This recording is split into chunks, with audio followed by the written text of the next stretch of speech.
Ya, baik. Ya ini banyak ditanyakan. Apakah Rasul setelah menjadi Rasul itu sumber mata pencaharian beliau apa? Sebelum beliau jadi Nabi, beliau pedagang. Apalagi ketika sudah menikah dengan Khadijah, maka kan modal Khadijah itu besar sekali. Ini pengusaha yang sukses. Tapi setelah beliau menjadi Nabi, sudah nggak bisa lagi dagang, Pak.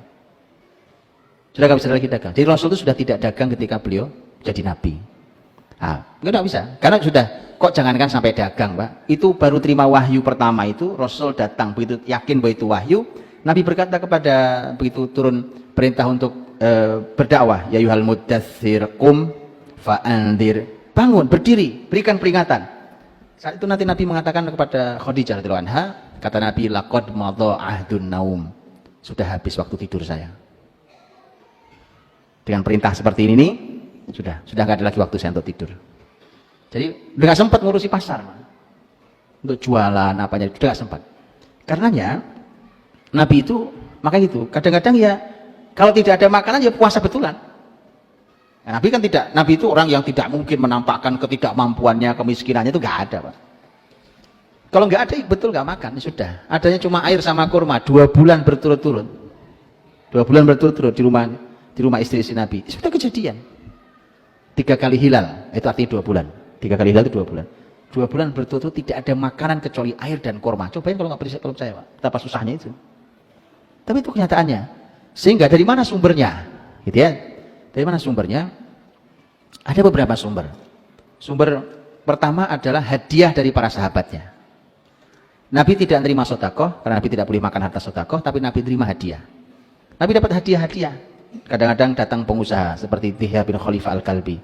Pengusaha besar datang ke Nabi, nanti ngasih hadiah sendal, baju, gitu, Pak. Nabi terima hadiah. Karena itu sebagai sambung persaudaraan. Kemudian sahabat kaya raya Sa'ad bin Ubadah radhiyallahu anhu, ini pemimpin masyarakat Khazraj. Pemimpin besar ini kaya raya dan itu bisa setiap hari dia ngundang puluhan orang untuk makan di tempat dia itu, tiap hari misalnya. Jadi kalau hari ini alhamdulillah mulai muncul gerakan ngasih makan gratis ya di mana-mana. Itu Sa'ad bin Ubadah dari dulu begitu. Waktu masih sulit makanan di awal-awal Madinah, kalau sudah habis sholat Isya begini, Nabi lihat mulai pada kelaparan tapi gak ada yang bisa dimakan. Nabi umumkan, kata Nabi, siapa di antara kalian yang punya sisa makanan untuk 1 orang, bawa saudaranya 1. Yang cukup untuk 2 makan, bawa 2 orang, dan seterusnya. Pokoknya masih ada sisa makan, tolong dibawa saudaranya. Ada yang bawa 1 orang, bawa 2 orang, bawa 3 orang. Sa'ad bin Ubadah bawa 80 orang. Orang kaya raya, Pak. Antum mau saya kasih doanya Sa'ad bin Ubadah? Doanya nekat ini. Saya kasih, tapi kalau antum berdoa, antum tanggung jawab di depan Allah sendiri masing-masing ya. Ini agak ngancam sedikit doanya, karena doanya ini luar biasa, antum pasti senang banget doanya. Ya, cuma tanggung jawabnya nggak mudah, karena Sa'ad bin Ubadah itu kayak gitu model orangnya. Sa'ad bin Ubadah doanya begini, Pak. Doanya adalah, kata beliau, ya Allah, saya ini adalah orang yang tidak cocok dengan hal yang sedikit.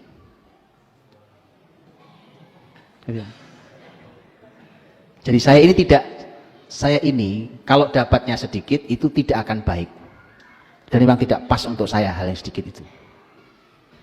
Simpel doanya ya. Maka Sa'ad bin Ubadah itu kaya raya, Pak, tapi jangan cuma bicara kayanya.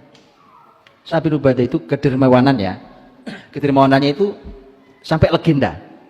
Dari mulai turunan bapaknya sampai anaknya namanya Qais bin Sa'ad bin Ubadah radhiyallahu anhu majma'in, itu legenda juga kedermawanannya.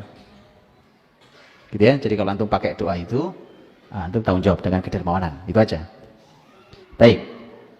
Maka dari kadang itu Sa'ad bin Ubadah itu suka ngantri makanan ke istri-istri Nabi itu. Juga sahabat-sahabat lain. Sampai istri Nabi itu pernah protes ke Nabi, ya Rasulullah, sampaikan dong ke sahabat-sahabatmu, kalau ngasih hadiah itu nggak usah nunggu waktu engkau di jatahnya Aisyah, kenapa sih? Gitu. Karena sahabat itu juga gitu. Sahabat itu kalau ngasih hadiah itu nunggu Nabi di rumah Aisyah baru datang ngasih gitu. Sampai istri lain protes itu. Istri lain sampai protes itu. Lah, masuk kita ngomong ya, Nabi juga gimana orang cuma dikasih gitu kan. Baik. Kemudian dan itu teman-teman jadi konsep nanti di sepanjang sejarah Islam setelah Rasul, jadi konsep bahwa makanya di dalam Islam itu ada istilah namanya waqful fuqaha. Dulu dalam Islam itu para ahli ilmu itu disuruh fokus dengan ilmunya urusan kesejahteraannya diurusi oleh wakaf produktif. Jadi konsep ini akhirnya gitu.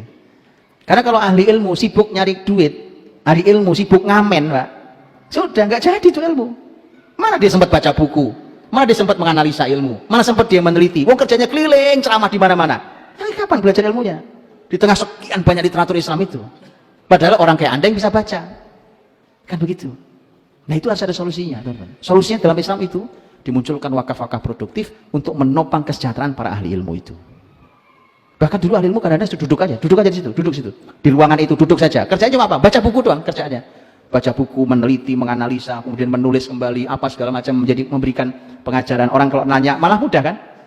Mudah. Coba umpamanya kalau di Masjid Ar-Royan ini ada ahli ilmu didudukkan di sini dibiayai dengan wakaf produktif. Orang se-Jombang kalau mau tanya ilmu apa kan pasti ada ustadznya di sini. Datang aja, asal antum datang jam sekian, beliau masih ada. Nah ini nyari ustadz susah, Pak. WA juga nggak dijawab-jawab kan? Iya, susah kan? Itu. Jadi itu jadi sistem. Oke. Kemudian beliau juga dapat jatah ghanimah. Kan ghanimah itu 1/5-nya jatah Nabi SAW.